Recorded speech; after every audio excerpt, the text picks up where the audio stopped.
ಎಲ್ಲರಿಗೂ ನಮಸ್ತೆ. ಎಲ್ಲರೂ ನನ್ನ ಯೂಟ್ಯೂಬ್ ಚಾನಲನ್ನು ಸಬ್ಸ್ಕ್ರೈಬ್ ಮಾಡಿ. ಅದರ ಹೆಸರು ಆಲ್ ಇನ್ ಒನ್ ಚಾನಲ್ ಅಂತ. ಹಾಗೆ ನನ್ನ ಫೇಸ್ಬುಕ್ ಪೇಜನ್ನು ಕೂಡ ಫಾಲೋ ಮಾಡಿ, ಇನ್ಸ್ಟಾಗ್ರಾಮ್ ಪೇಜ್ ಕೂಡ ಫಾಲೋ ಮಾಡಿ. ಈ ದಿನ ನಾನು ಯಾವುದ್ರ ಬಗ್ಗೆ ಮಾತಾಡ್ತಿದ್ದೀನಿ ಅಂದರೆ ನೋಡಿ, ನಾಳೆಯಿಂದ ಧನುರ್ಮಾಸ ಶುರುವಾಗುತ್ತಲ್ವಾ. ಸೊ ಹಾಗಾಗಿ ಈ ಧನುರ್ಮಾಸದ ವ್ರತವನ್ನು ನೀವು ಮಾಡಿದರೆ ತುಂಬ ಶುಭ ಫಲಗಳು ಸಿಗುತ್ತೆ. ಧನುರ್ಮಾಸ ಅಂದ್ರೇನು? ಧನುರ್ಮಾಸ ಅಂದರೆ ಧನು ಅಂದರೆ ಸೂರ್ಯನ ರಾಶಿ, ಹಾಗೆ ಮಾಸ ಅಂದರೆ ತಿಂಗಳು ಅಂತ, ಅಂದರೆ ಸೂರ್ಯನಿಗೆ ಸಂಬಂಧಪಟ್ಟ ತಿಂಗಳು ಇದು ಧನುರ್ಮಾಸ. ಈ ಸೂರ್ಯನು ಒಂದೊಂದು ರಾಶಿಯಲ್ಲಿ ಒಂದೊಂದು ತಿಂಗಳು ಸಂಚರಿಸ್ತಾನೆ. ಹಾಗಾಗಿ ಧನುರ್ಮಾಸದಲ್ಲಿ ಶುರುವಾಗಿ, ಅಂದರೆ ಧನುರ್ ರಾಶಿಯಲ್ಲಿ ಶುರುವಾಗಿ ಮಕರದಲ್ಲಿ ಕೊನೆಗೊಳ್ಳುತ್ತೆ. ಈ ಒಂದು ತಿಂಗಳ ಅವನ ಸಂಚಾರವನ್ನು ಧನುರ್ಮಾಸ ಅಂತ ಹೇಳ್ತಾರೆ. ಈ ಧನುರ್ಮಾಸ ಯಾಕೆ ವಿಶೇಷ?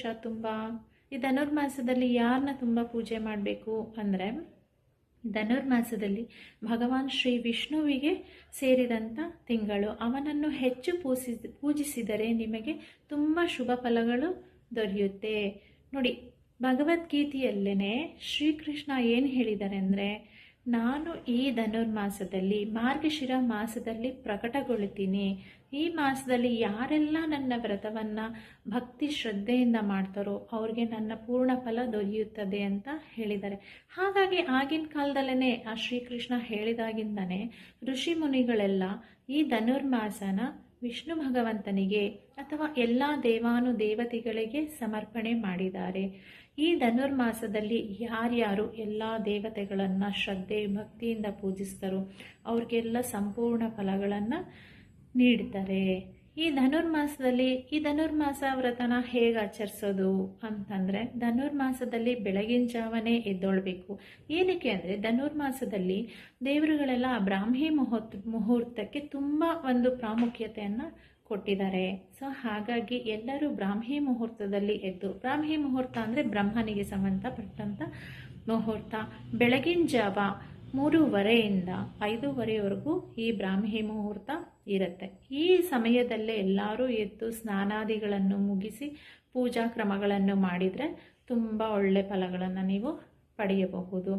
ಹಾಗೆ ಈ ಚಳಿ ಟೈಮಲ್ಲಿ, ಅಂದರೆ ಇವಾಗೆಲ್ಲ ತುಂಬ ಚಳಿ ಅಲ್ವಾ ಮಾರ್ಗಶಿರ ಮಾಸದಲ್ಲಿ, ಈ ಚಳಿಗಾಲದಲ್ಲಿ ಬೆಳಗಿನ ಜಾವ ಹೇಗಪ್ಪ ಎದ್ದೊಳೋದು, ಹೇಗೆ ಸ್ನಾನ ಮಾಡೋದು, ಪೂಜಾ ಕ್ರಮಗಳನ್ನು ಹೇಗೆ ಮಾಡೋದು, ಯಾಕೆ ಈ ಥರ ಇದೆ ಅಂದರೆ, ಮನುಷ್ಯನಿಗೆ ಇಂದ್ರಿಯ ನಿಗ್ರಹಗಳನ್ನ ಕೂಡ ಈ ಟೈಮಲ್ಲಿ ನೀವು ಕಲ್ತ್ಕೊಳ್ಬೋದು. ಇಂದ್ರಿಯಗಳು ಅಂದರೆ ಯಾವ್ಯಾವುದು?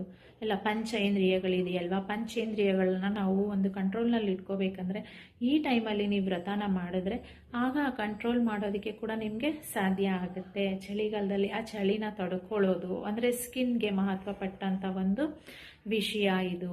ಹಾಗೆ ಈ ಥರ ಮಾಡೋದ್ರಿಂದ ನಿಮಗೆ ಕಾನ್ಸಂಟ್ರೇಷನ್ ಜಾಸ್ತಿ ಆಗುತ್ತೆ. ಅಂದರೆ ನಮಗೇನೇ ಒಂದು ಮೆಮೊರಿ ಪವರ್ ಪ್ರಾಬ್ಲಮ್ ಇರ್ಬೋದು ಅಥವಾ ಯಾವುದೇ ರೀತಿಯ ತೊಂದರೆಗಳನ್ನ ಕೂಡ ನಾವು ಅದನ್ನು ಕಠಿಣ ವ್ರತದಲ್ಲಿ ಪಾಲಿಸ್ತಾ ಬಂದರೆ ನಮಗೆ ಆ ಒಂದು ಕಾನ್ಸಂಟ್ರೇಷನ್ ಇಂಪ್ರೂವ್ ಆಗ್ತಾ ಹೋಗುತ್ತೆ.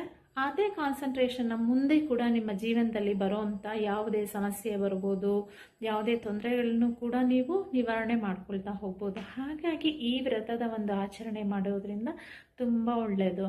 ಈ ವ್ರತದ ಟೈಮ್ನಲ್ಲಿ ನಿಮಗೆ ಯಾವ್ಯಾವುದಕ್ಕೆ ಮಾಡಿದರೆ ಒಳ್ಳೆಯದು, ಏನೇನು ಫಲ ಸಿಗ್ಬೋದು ಅಂದರೆ, ನೋಡಿ, ಈಗ ಈ ವ್ರತದಲ್ಲಿ ನೀವು ಭಗವಾನ್ ವಿಷ್ಣುವಿಗೆ ಲಕ್ಷ್ಮೀನಾರಾಯಣ ವ್ರತ ಮಾಡಿದರೆ ನಿಮಗೆ ಧನ ಪ್ರಾಪ್ತಿಯಾಗುತ್ತೆ. ಹಾಗೆ ಧನ್ವಂತರಿ ವ್ರತ ಮಾಡಿದರೆ ಆರೋಗ್ಯ ಪ್ರಾಪ್ತಿಯಾಗುತ್ತೆ.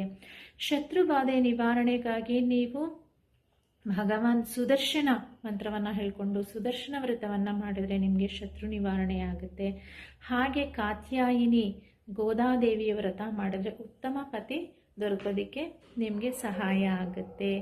ವಿದ್ಯೆಗೆ ಕೂಡ ನೀವು ಆ ಭಗವಾನ್ ವಿಷ್ಣುವನ್ನ ಪ್ರಾರ್ಥನೆ ಮಾಡಬಹುದು, ಗಣೇಶನ್ನ ಪ್ರಾರ್ಥನೆ ಮಾಡಬಹುದು, ಸರಸ್ವತಿಯನ್ನು ಕೂಡ ವ್ರತವನ್ನು ಕೂಡ ನೀವು ಮಾಡಿದ್ರೆ ನಿಮಗೆ ವಿದ್ಯಾರ್ಥಿಗಳಿಗೆ ವಿದ್ಯೆಯಲ್ಲಿ ಉತ್ತಮ ಫಲ ದೊರೆಯುತ್ತೆ. ನಾನು ಹೀಗೆ ಒಂದೊಂದೇ ವಿಡಿಯೋದಲ್ಲಿ ಈ ಎಲ್ಲ ವ್ರತಗಳ ಬಗ್ಗೆ ತಿಳಿಸ್ಕೊಡ್ತಾ ಹೋಗ್ತೀನಿ. ಹಾಗೆ ನೀವೆಲ್ಲರೂ ನನ್ನ ಸದಾಕಾಲ ನೀವು ಫಾಲೋ ಮಾಡ್ತಾ ಬಂದರೆ ಪ್ರತಿಯೊಂದು ವಿಡಿಯೋದಲ್ಲೂ ಇರುವಂಥ ಮಹತ್ವಗಳನ್ನ ನೀವು ತಿಳ್ಕೊಳ್ತಾ ಹೋಗ್ಬೋದು. ಹಾಗಾಗಿ ಮುಂದಿನ ವಿಡಿಯೋದಲ್ಲಿ ನಾನು ಒಂದೊಂದೇ ವ್ರತಗಳ ಬಗ್ಗೆ ಎಸ್ಪೆಷಲಿ ಈ ಧನುರ್ಮಾಸದಲ್ಲೇ ಮಾಡುವಂಥ ವ್ರತಗಳ ಬಗ್ಗೆ ತಿಳಿಸ್ತಾ ಹೋಗ್ತೀನಿ. ಎಲ್ಲರೂ ಅದನ್ನು ನೋಡಿ ನೀವು ಕೂಡ ನಾಳೆಯಿಂದ ಈ ಧನುರ್ಮಾಸ ವ್ರತವನ್ನು ಶುರು ಮಾಡಿ ಆ ಭಗವಾನ್ ವಿಷ್ಣುವಿನ ಪ್ರೀತಿಗೆ ಪಾತ್ರರಾಗಿ ಹಾಗೂ ಸಂಪೂರ್ಣ ಫಲಗಳನ್ನು ಪಡೆಯಿರಿ. ನಮಸ್ತೆ.